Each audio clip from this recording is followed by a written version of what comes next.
Right, welcome back to special discussion business and income tax. మరి బిజినెస్కు income ట్యాక్స్కు ఎటువంటి సంబంధం ఉంటుంది? మరి బిజినెస్ చేసే ప్రతి ఒక్కరూ ఇన్కమ్ ట్యాక్స్ కట్టవలసిన ఆ యొక్క అవసరం ఎంతవరకు ఉంది?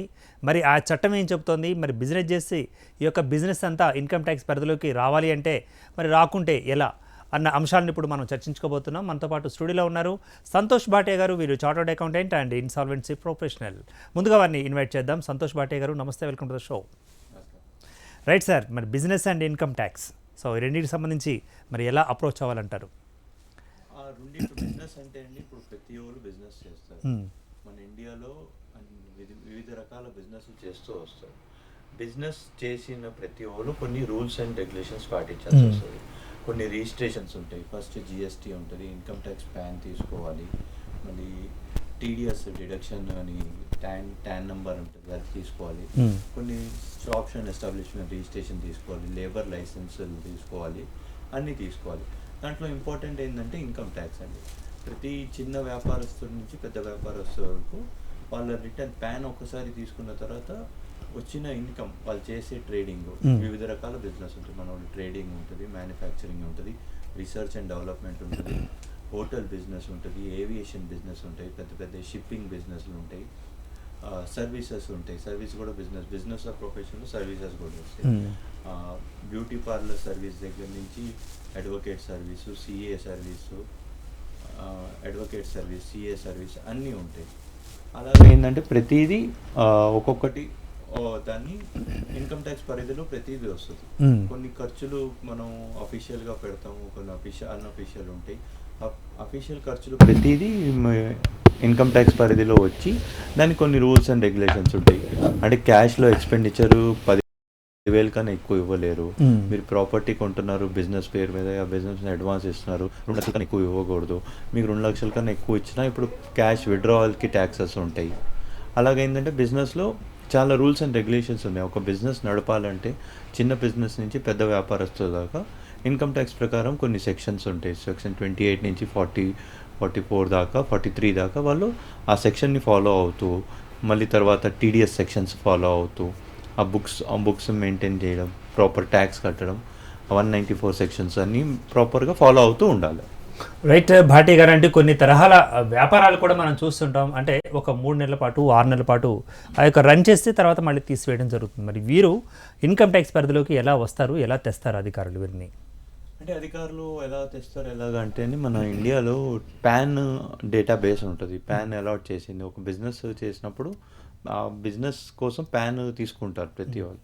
మీరు అన్నట్టు ఒక 3 నెలలు 6 నెలలు చేసి వ్యాపారం క్లోజ్ చేసేస్తారు.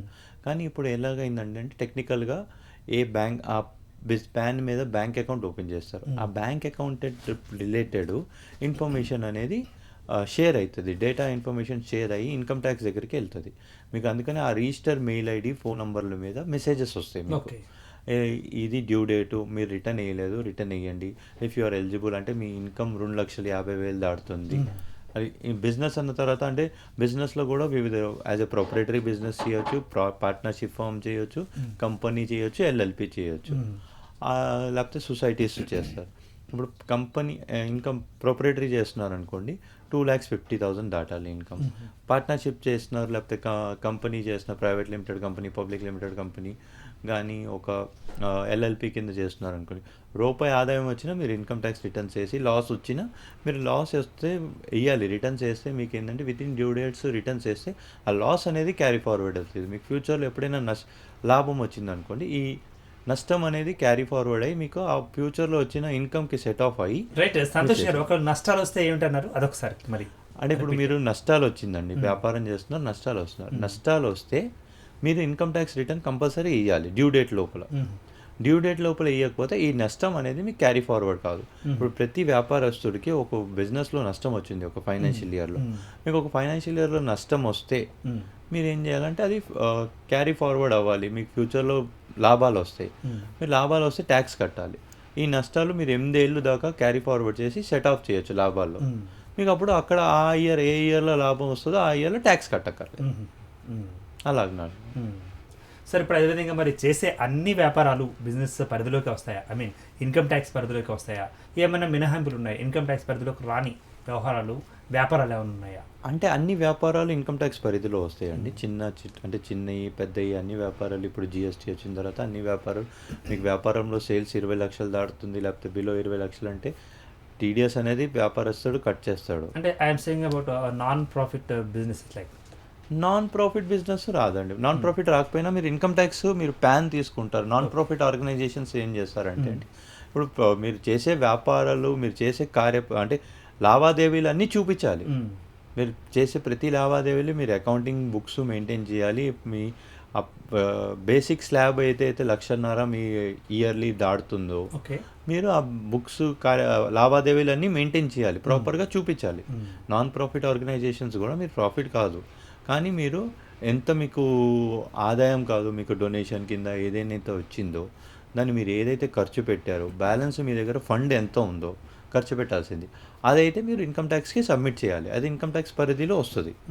ఇప్పుడు ప్రతిదీ మీకు ఏమైపోయిందంటే అండి మీరు బ్యాంక్ అకౌంట్ ఓపెన్ చేయాలంటే పాన్ కార్డ్ కంపల్సరీ అవుతుంది. మీరు పాన్ కార్డ్ ఒకసారి తీసుకున్న తర్వాత ఆ డేటాబేస్ ప్రకారం మీరు ఇన్కమ్ ట్యాక్స్లో మీరు రిటర్న్స్ ఎవ్రీ ఇయర్ ఇవ్వాల్సి వస్తుంది.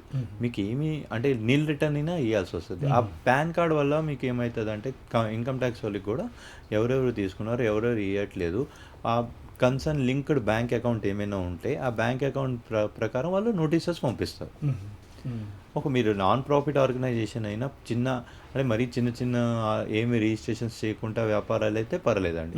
మీరు ఒకసారి వ్యాపారం పేరు మీద పాన్ కార్డ్ అనేది తీసుకుంటే మీరు ఆ రిటర్న్స్ ఇన్కమ్ ట్యాక్స్కి సంబంధించి డీటెయిల్స్ అయితే సబ్మిట్ చేయాలి. సార్ మనం ప్రతిసారి మనం చూస్తుంటాం పేపర్లలో కానీ టీవీలలో కానీ మీరు ఇన్ని కోట్ల రూపాయలు ఇన్కమ్ ట్యాక్స్ ఎగ్గొట్టారు లేకపోతే ఇట్లా అని చెప్పేసి మనం అనుకుంటూ ఉంటాం. సో నిజంగా ఒకవేళ మరి ఇన్ని కోట్ల రూపాయలు వాళ్ళు ఇన్కమ్ ట్యాక్స్ కట్టకుండా ఉండుంటే సో భారతదేశం యొక్క ముఖ చిత్రం ఎలా మారే అవకాశం ఉందంటారు? అంటే సోషల్ రెస్పాన్స్ ఉందండి. ప్రతి ఒక్కరు కట్టాలి ఇన్కమ్ ట్యాక్స్ అనేది. ప్రతి వచ్చిన ఆదాయం ప్రతిదీ ఏదైతే ఉంటుందో అది మీరు దాన్ని బట్టి ట్యాక్స్ స్లాబ్స్ బట్టి కట్టాలి. మీరు అన్నట్టు ఎక్కొట్టారంటే అంత ఖర్చులు చేసి ఉంటారు. కొన్ని చాలా జరుగుతూ ఉంటాయండి. ఎలాగంటే మీకు ప్రతిదీ ఆదాయం అని చెప్పలేము, ప్రతి క్రెడిట్ అనేది ఆదాయం చెప్పలేము, ప్రతి డెబిట్ అనేది ఖర్చు అని చెప్పలేము. ఏమవుతుందంటే ఆదాయం వచ్చి దాని రిలేటెడ్ ఖర్చులు కూడా ఎక్కువ ఉంటాయి. కానీ కొన్ని సందర్భాల్లో ఏమవుతుంది అంటే అండి మనకి నష్టాలు వస్తాయి ఇయర్లో. కానీ వ్యాపారం చేస్తున్న వ్యాపారస్తుడు లోన్స్ తీసుకుంటాడు బ్యాంక్స్ నుంచి. ఆ లోన్స్ మీరు నష్టాలు చూపిస్తే బ్యాంకులు లోన్స్ ఇవ్వడం కానీ ఆ లోన్స్లో మీకు తగ్గించడం కానీ జరుగుతుంది. కానీ కొన్ని ప్రాజెక్టులు ఎలా ఉంటాయండి సంవత్సరాలు తరబడి నడుస్తాయి. ఇప్పుడు రీసెర్చ్ అండ్ డెవలప్మెంట్ చాలా ఖర్చు అవుతుంది. దాని రెవెన్యూ అనేది ఒక ఇయర్లో రాదు.